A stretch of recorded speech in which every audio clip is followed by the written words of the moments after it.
kung magkano ba ang housing cost dito sa Ireland, kano mga rental accommodations dito, how much does it cost to live in Ireland. Yun, Nurse Ventura, magkano nga ba ang kailangan ko monthly para mabayaran yung mga bills?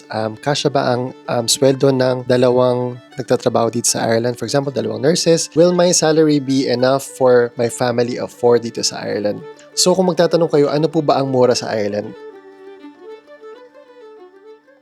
Hello mga kabayan, welcome back to the vlog, welcome back to the channel. So 8 years ago, lumipad kami mula sa Middle East, papunta dito sa Ireland. And today in this vlog, sasabihin ko sa inyo, share ko yung mga few things that you have to know before you decide to come and work in Ireland.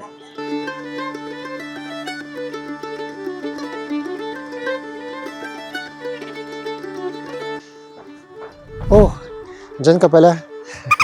So, pupunta ka na pala sa Ireland, no? Tinatanong mo kung kamusta ba ang housing dito sa Ireland. So, at the moment, guys, meron tayong housing crisis dito sa Ireland. Accommodation or rental properties na meron dito. Sobrang taas na kasi ng demand, tapos mababa yung supply. Matataas talaga yung mga rental properties o yung mga presyo ng apartments, presyo ng mga bahay dito. So, kung sa'yo, dapat maging handa ka, dapat maging aware ka sa mga presyo ng mga rental properties kasi sometimes it's really crazy yung price. So, paano ba maghanap ng rental properties dito sa Ireland, guys? Usually, mga iba't ibang ways. Ang unang way is through the app. Merong website or app called daft.ie. Dito rin kami nakahanap ng property before sa Daft, and ito pa rin yung ginagamit ng karamihan na pumunta dito sa Ireland. Yun nga lang, maraming competition kasi nasa online siya, it's a website. I'll provide the link down in the description. Pwede mo ilagay doon kung apartment or kung 4-bedroom house, detached, semi-detached, kung ano man ang gusto mong hanapin. And another way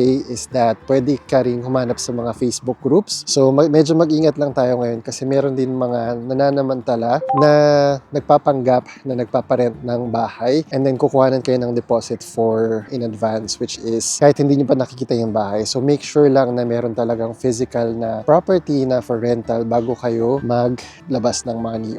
Kagaya namin dito sa Limerick County, we are 2.5 to 3 hours away from Dublin. It can range from around 500 to 700-800 per room. Or kung buong bahay naman, kung 3-bedroom house, it can range from say 1,500 to 2,500 for the whole house. So guys, ngayon alam na natin kung magkano ba ang housing cost dito sa Ireland, kano mga rental accommodations dito, how much does it cost to live in Ireland. Yun, Nurse Ventura, magkano nga ba ang kailangan ko monthly para mabayaran yung mga bills?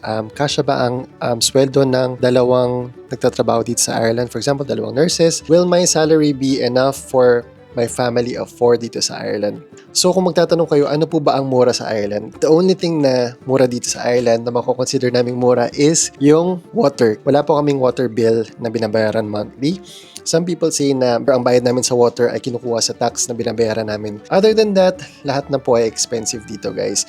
So when it comes to our monthly expenses, sasabihin ko lang briefly for this video sake. I've talked about this sa aming cost of living vlog in 2026. Kung gusto nyo panoorin yung detailed na magkano yung itemized sa binabayaran namin per month, I'll put the link of the video here and I'll put it in the description of this video as well. Meron kami electricity bill na binabayaran every 2 months. Usually, it costs around 50-60 euro to 200 euros per 2 months. Depende kung magkano yung gamit mo ng electricity or depende kung how much you use the electricity. Yung heater sa winter, washing machine, dryer, all those things, syempre pwede kayo makatipid kung mas intentional kayo sa paggamit, kung mas matipid kayo. May mga ways naman, di ba? Health insurance is optional kasi ang healthcare dito sa Ireland, guys, hindi siya totally free but it's means tested, meaning kung ang salary mo ay nasa lower range, pwede kang maka-avail ng mga free healthcare, kumbaga. Pero kung ang salary range mo ay nasa higher, you have to pay for the GP. Ang GP dito are general practitioner usually, guys. Pag kailangan mo mag-call in sick, kapag kailangan mo humingi ng medical certificate, you have to pay 60 euro. I think that's the basic. 60 euro per consultation fee sa GP.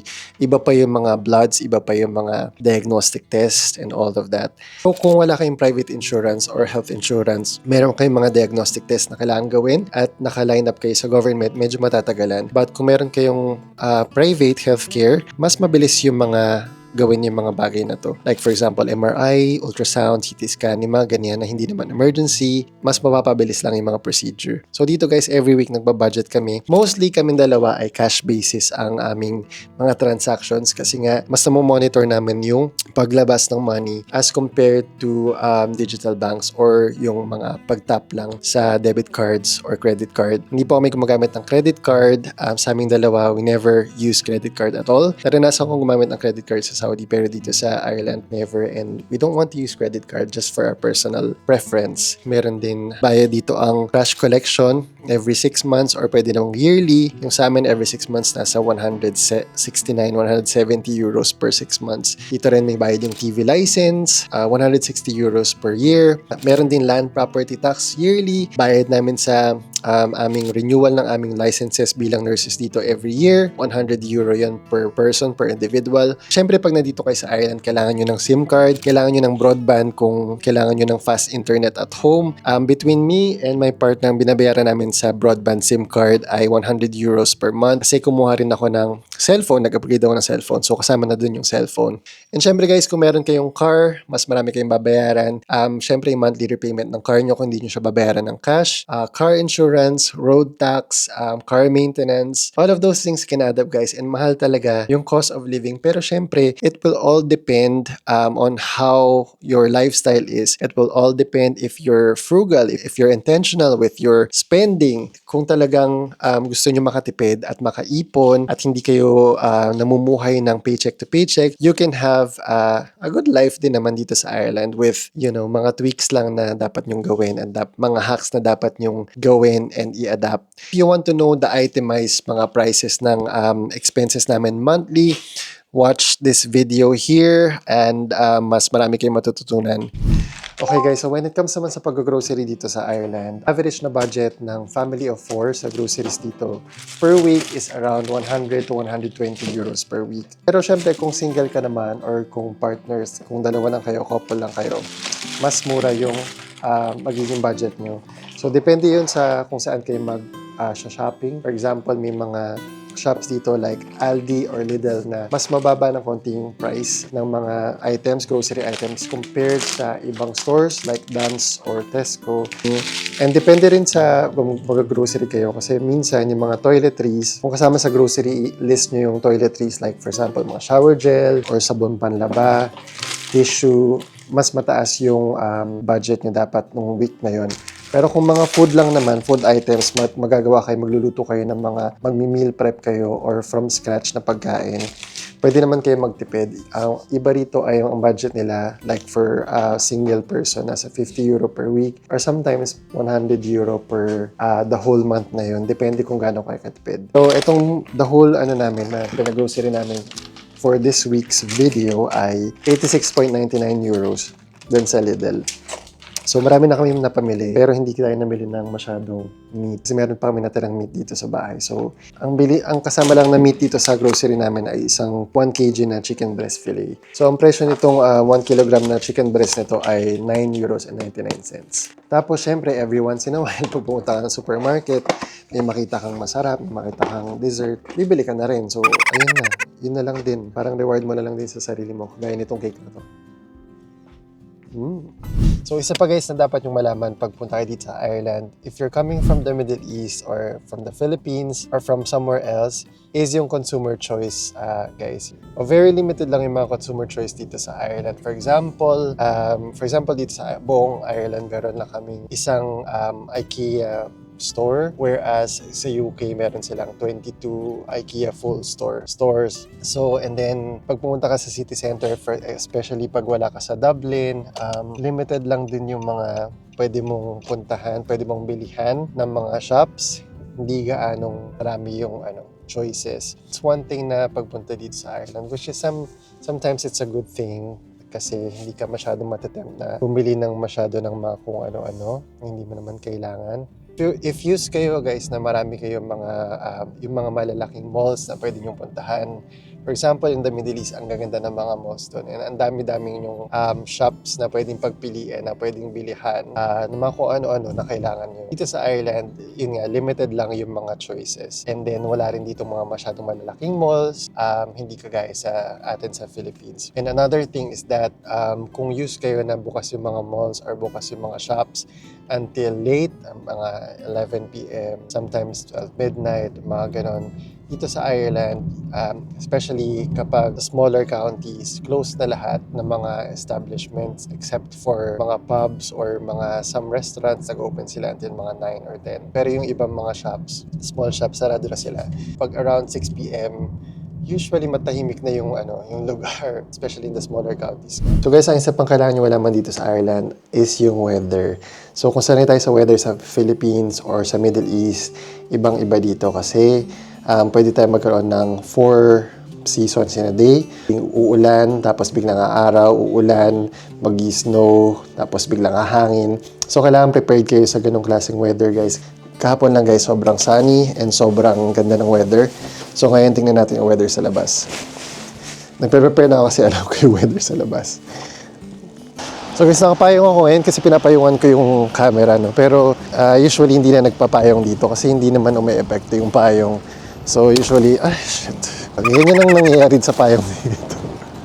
Walang kwenta yung payong dito, guys. So kung ako sa'yo, hindi na ako magpapayong. Dito sa Ireland, parang almost, siguro out of 365 days, 265 days ay rainy. That's why dito sa Ireland, ang green, ang lush ng mga grass, super green. So malaking factor pala ang weather, no, guys? Kasi dati sa Philippines, never naman naging topic ang weather. Nagiging topic lang ang weather kapag may bagyo or kapag sobrang nagpa-flood and everything. Pero weather is not an everyday conversation, di ba? Pero dito, weather is parang it's an everyday topic. Pag-usapan nyo yung weather, the weather is bad, the weather is horrible, ganyan-ganyan.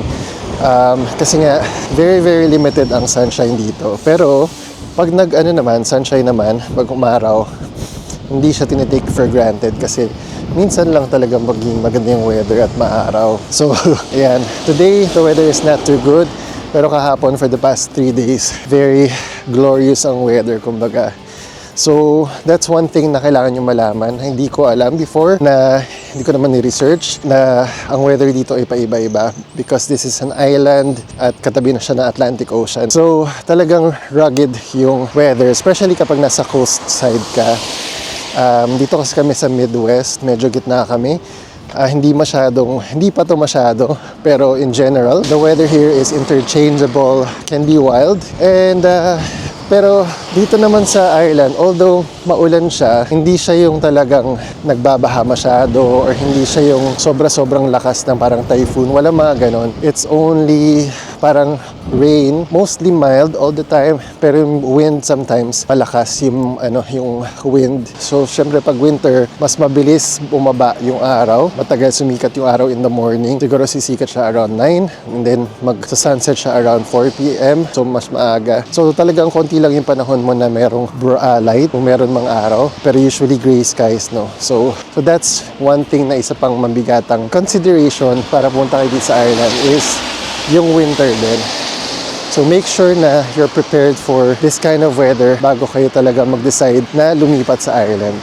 Okay guys, pag-usapan naman natin ang driving dito sa Ireland. When it comes to the roads and driving, to give you a context lang pala, dito na ako natutunan mag-drive sa Ireland. So, hindi ako marunong mag-drive before I came to Ireland kasi hindi ko naman na-imagine na magkakaroon ako ng car. Tapos, pagdating ko dito, the first 2 years, nagbabike lang kami papunta sa work or naglalakad, nag-use ng public transportation. Pero, yun nga, after that, parang kailangan mo rin naman kasi matuto mag-drive kasi kung gusto mong gumala or kung gusto mong lumabas with friends, maganda talaga yung may car kasi yung ibang mga lugar dito hindi siya reachable by public transportation. When it comes to the roads dito sa Ireland, guys, yung motorway is parang world class, talagang daan talaga sila ng malaking budget para i-fix yung mga motorway. And yung mga national road ay very well maintained sila.